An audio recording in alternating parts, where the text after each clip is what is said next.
When you think of the most venomous animal in the world, what comes to mind? Is it the saw-scaled viper, the box jellyfish, or maybe the Indian red scorpion?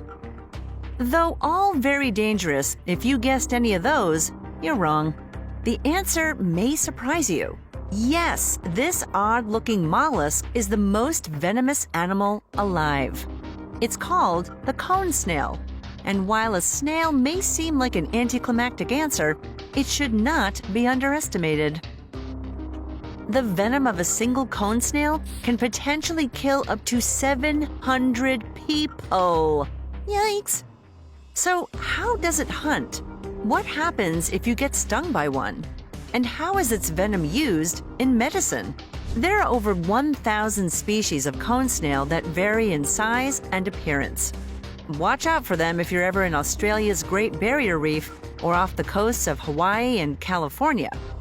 They live in coral reefs and burrow in the shallow sand, emerging at night to hunt. Most of the time, the cone snail is slow and motionless. Should its favorite prey swim by, this sharpshooter will spring into action. Various species of cone snails will utilize different hunting tactics. They also make their own unique venom concoction depending on the prey they prefer.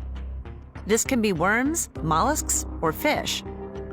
The cone snail is a master of hook and line hunting. This involves it extending its proboscis to smell an unsuspecting meal. Then, nearly as fast as a bullet, it shoots out its harpoon-like tooth called a radula.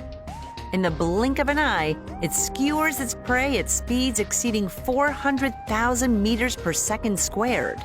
The radula are attached to the venom gland, which pumps its catch full of toxins. Once the prey stops moving, the proboscis retracts into the snail's stomach. With its net hunting technique, it'll first engulf the prey in its proboscis and then shoot the radula inside its mouth. When hunting a school of fish, the cone snail releases insulin in the water. This hormone, which instantly drops blood sugar, will enter a fish's gills and make them sluggish. The cone snail will then snatch the comatose fish. If it's a species of cone snail that prefers worms, it'll release a pheromone-like chemical made by female worms. This lures in male worms looking for a date who will unfortunately find a hungry cone snail instead. Cone snail venom contains conotoxins that can shut down the muscles and nerve cells, leading to paralysis and death. Each creature can carry over 100,000 types of conotoxins, which is why it's impossible to create antivenom against it. Should you be stung by a deadly cone snail, you would first feel a burning sensation similar to a bee sting. Milder symptoms include fatigue, sweating, and changes to your vision. But depending on the potency of the venom, you could experience muscle paralysis, heart failure, or possibly fall into a coma. The sooner you get medical help, the better your chances are of surviving.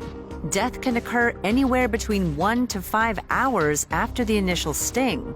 While cone snails can and have killed humans, 36 to be exact, they will not hunt you.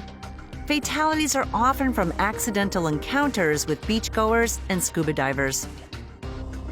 Ironically enough, their deadly venom is being used in the name of medicine. In 2004, a painkiller called Prialt was released in the U.S. It blocks the pain signals in the spine, providing relief from chronic pain without the use of addictive opioids.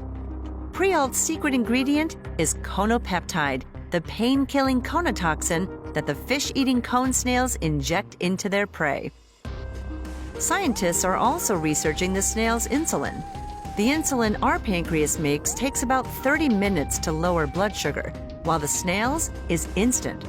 By combining snail and human insulin, scientists hope to create a more effective diabetes treatment. Cone snails aren't the only creatures whose venom is being used medicinally. Believe it or not, the venom and milk of the bizarrely adorable duck-billed platypus are also being researched for medical uses. Find out all about it on another episode.